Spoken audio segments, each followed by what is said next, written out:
Hey guys, Core here, and today I'm doing a more vloggy type thing. I just want to talk about something that often I see brought up as a sort of argument in the anime community, and just really in general, that frustrates me to no end. And this is the argument that it gets better. Like, as in, you didn't give it a chance. You dropped it too soon because it does get better, it improves, or like you can't judge an anime just by watching an episode or two episodes or three episodes of it, which I think is just wrong, honestly. Just flat out wrong. Because you look at your average show. Now, I'll talk about the exception to that rule first. And the exception to the rule, I would say, is the case of episodic shows. Because in episodic shows, oftentimes there's like several writers writing different episodes, and they just like each episode covers its own mini arc. Slice of lives can fall into this gap, into this bridge as well, though they don't necessarily have to. Some slice of lives do actually have a sort of overarching plot thread. But like very, very episodic, highly episodic shows that focus, particularly ones that focus around comedy, for instance, Lucky Star, are shows where you can see inconsistencies in quality. Some episodes are most definitely better than others. In the case of Lucky Star, though, there was a particularly potent argument since the director wasn't good, so they kicked him off the show about like 3 episodes in, and it was a different director. So with that case, the argument's a little different because it was like actually a different person being the lead of the project. But in general, anime and just stuff in general is like, with the director leading the project, you got your writers and your storyboarders and all that jazz, and they're working on a show that has like a narrative, a beginning and an end. Maybe you read the manga end, but it's still an end in quotation marks. And where people think that like you can't pick up on elements of whether or not you're going to like a show from the very beginning. I can pick up on elements of whether or not I'm going to like a show just by looking at the PV. You can tell, because they're going to structure the show in a way that appeals to the target audience. So if you aren't the target audience, likely you're not going to be very appealed to from the start. The first episode generally is going to be where they're trying to draw you in. Oftentimes you'll see much higher animation budget in the first few episodes than the rest of the series, because that's where they're trying to hook you, trying to draw you in. They're putting everything in because they want to get you interested. Now, of course, the beginning of series oftentimes is a bit slower because they have to set up the plot, introduce all the characters, give the exposition. So it will be slower, like such as the case of Steins Gate. Everyone says that the first half isn't as good. But you know what? The first half wasn't bad. It wasn't bad. That's the key word. The first half of Steins Gate was still good for what it was. It was really interesting. We had great character dynamic, interesting characters, an interesting setup, a fun cast that was just enjoyable to watch. In fact, if the entire series had just been about their daily zany adventures and never had gone dramatic, I still wouldn't have minded. Of course, it wouldn't have been as good, most likely, but it still would have been a very enjoyable show. And so, a lot of shows, it's like, if I can watch a show, especially if it's one of those light novel shows, which I don't know why I keep trying, but it's like hoping that something will surprise me. And I'm watching the beginning of it, and there's nothing about it that appeals to me. The characters are dull, interactions dry. Well, then I don't care that much if there's a massive plot twist later on. For instance, let's talk about a show that I did finish, but kind of regret finishing. It was a show, I can't remember the specific name, Kanajo something flag.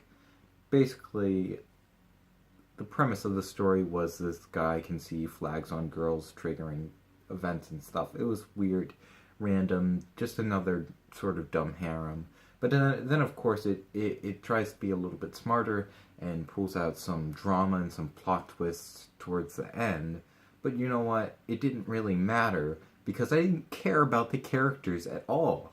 So if you can't set up interesting characters, if I can watch the first 10 minutes and not like, and like, to not be interested in any of the characters or the setting or anything, animation's bad, direction is bad, like, just everything, the music's dull, then why would I want to keep watching that? People say, they make the argument, like, for instance, Madoka Magica is one of the biggest contenders that's brought up in defense of the argument that you shouldn't drop shows, is that because like stuff gets crazy. But it's like the beginning of Madoka Magica wasn't bad either. It was different, which is what made the shift good because it was surprising. But the beginning was still good. It still had interesting characters, had good animation. It had just like a really interesting aesthetic to it. There was enough to draw you in and keep you watching for those 3 episodes. Otherwise, it would be a much more obscure show, most likely. And it, of course, was marketed towards its target audience.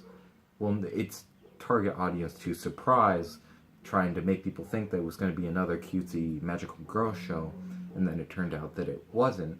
But it succeeded at both things. It was appealing to both the people who liked the cutesy magical girl show and to the people who wanted the dark, sort of exciting action.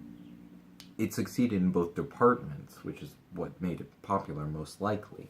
So, I don't know where I really want to, how I want to wrap this up, but really, just what I'm saying is you can't really judge someone from dropping a lot of animes. People don't really want to waste their time. I don't want to waste my time, even though I have more time than I probably should. If a show isn't interesting, why should I keep watching it? If there's nothing to talk about, nothing worth talking about, there's no reason to talk about it, even in a negative video. If the show's, like, not popular at all, nobody cares about it, or, like, it's relatively small, and I thought it was boring and I dropped it, well, why does that matter? If it was popular even, I dropped it, because I didn't feel like talking about it, or I didn't think there was anything noteworthy about it, just that it wasn't interesting or it wasn't good. And you can detect that stuff really early on because a director's style has a lot more impact than most people would think on how a show is constructed and how a show feels. The studio, depending on the studio atmosphere, but especially the director and the people involved, even by looking at the people involved before the show comes out, oftentimes you'll get a pretty good idea of whether or not you'll like the show, whether or not it will be good. But at least watching the beginning of a show, you can tell pretty clearly from the beginning whether or not it's going to be good or it's going to be bad. And if it's bad and there's nothing noteworthy to say about it, then go ahead, drop it. Basically just don't get mad at people for dropping shows. It's perfectly fair. If you're gonna try and get somebody to come back to a show, this is what I was thinking about earlier on. Don't say that it gets better. Tell them why you like it. Tell them why it's good. Because you don't want them to come back to it thinking it gets better, because then they're going to watch it, hate it, keep watching it, hate it, and then you've wasted their time because now they still hate the show, but now they've spent all this time watching a show that they hate. Great. You want to explain to them why you like it. Because if the viewer comes back to the show with a different perspective, they may be able to appreciate it now that they're watching it in a different way. For instance, I really did not care for Silver Spoon the first time I watched it, thought it was relatively dull.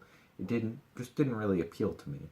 And then after seeing all these people talking about it and expressing their love for the show, that was my arm bumping the chair, by the way, then I was like, hey, maybe this show's not so bad. And I revisited it looking into those aspects, and I really enjoyed it. Now it's one of my favorites, as you can tell by my review on it. It's like up there in my favorites list. So basically, like, if you want to get somebody to come back to a show, tell them why the show is good, not why it gets better. Give them a different perspective to look at the show from, not just telling them, well, once you get to episode 300 of Gintama, that's when it really picks up. So, that's just my thoughts. Thanks for watching. I'll see you guys next time.